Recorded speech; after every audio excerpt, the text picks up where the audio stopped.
You are listening to Podolsky come to you to talk haunted Vermont. However, in this season, we're going to take a look at some very interesting folk lore, urban legends, and some true crime. So, stay tuned and get your spooks on.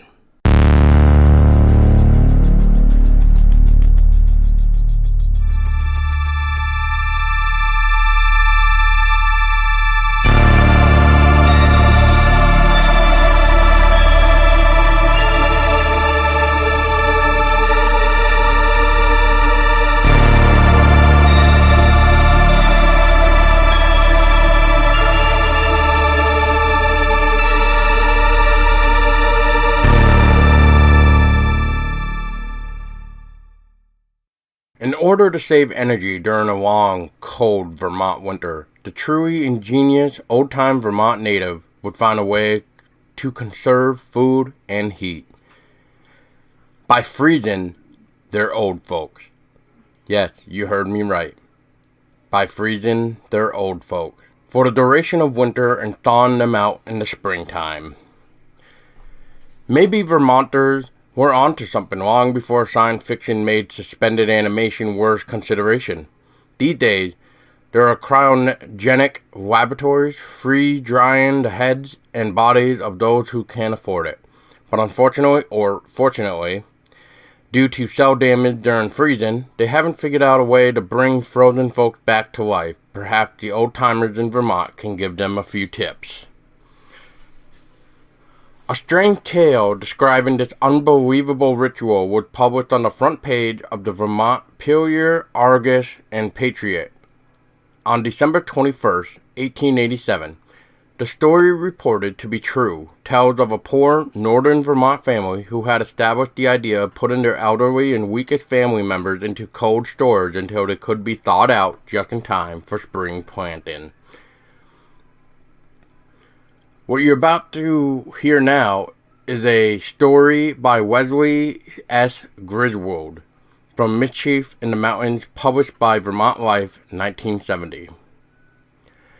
The Argus and Patriot listed the authors as A.M., noting the events took place in the mountain town some 20 miles from Montpelier.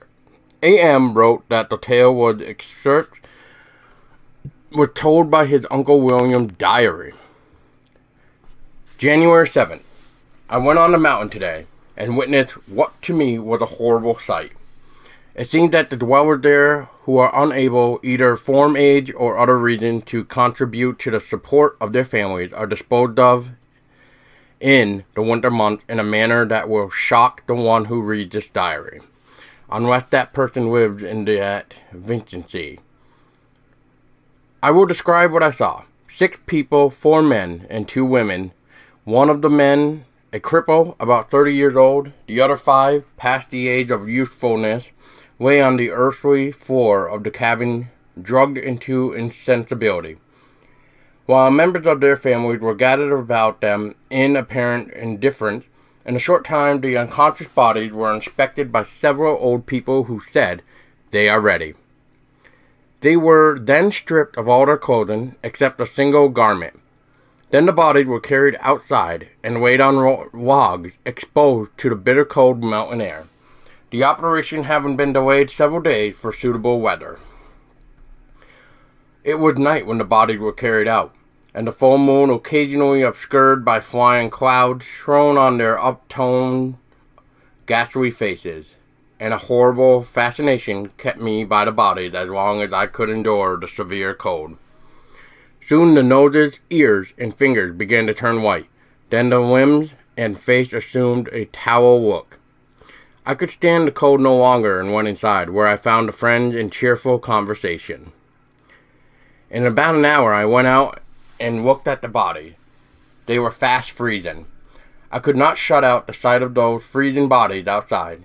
Neither could I bear to be in darkness, but I piled on the wood in the cavernous fireplace, and seated on a shingle block, passed the dreary night, terror-stricken by the horrible sights I had witnessed. January 8th.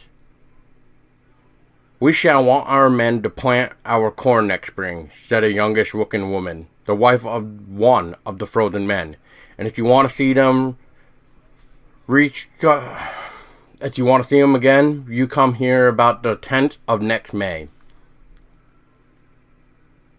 May 10th. The men commenced work at once, some shoveling away the snow and others tearing away the brush. Soon the box was visible, the cover was taken off, the layers of straw removed, and the foodies, frozen and apparently lifeless, lifted out and laid on the snow. Large troughs made of hemlock logs were placed nearby, filled with water into which the bodies were separately placed. With the head slightly raised, boiling water was then poured into the shroud from kettles hung on poles nearby until the water in the rough was hot as I could hold my breath in. Hemlock boughs had been put in the boiling water in such quantities that they had given the water the color of wine. After lying in this bath about an hour, color began to return to the bodies. When all hands began rubbing and chafing them, this continued about an hour, when a slight twitching of the muscles of his face and limb, followed by audible gasps, showed that life was not quenched, and that vitality was returning. Spirits were then given in small quantity, and allowed to trickle down their throats. Soon they could swallow, and more was given to them. When their eyes opened, and they began to talk, and finally sat up in their bathtub, they were then taken out and assisted to the house, where after a hearty dinner they seemed as well as ever, and in no way injured, but rather refreshed by their long sleep of 4 months. Time changed, and old traditions have a way of fading out. These days, we Vermonters just buy an extra pair of woolen socks and throw in an extra blanket or two on top of Grandpa. You can check out this great article and listen to the MP3 on the subject of Vermont's hibernating hillfolk by Joe Chittrell on vpr.net. I hope you enjoyed the season finale of Frozen Till Spring. And if you'd like to hear more, let us know if you enjoyed Season 2. Season 3 will dive into some schools, because schools can be haunted, right? Until next time, stay spooky.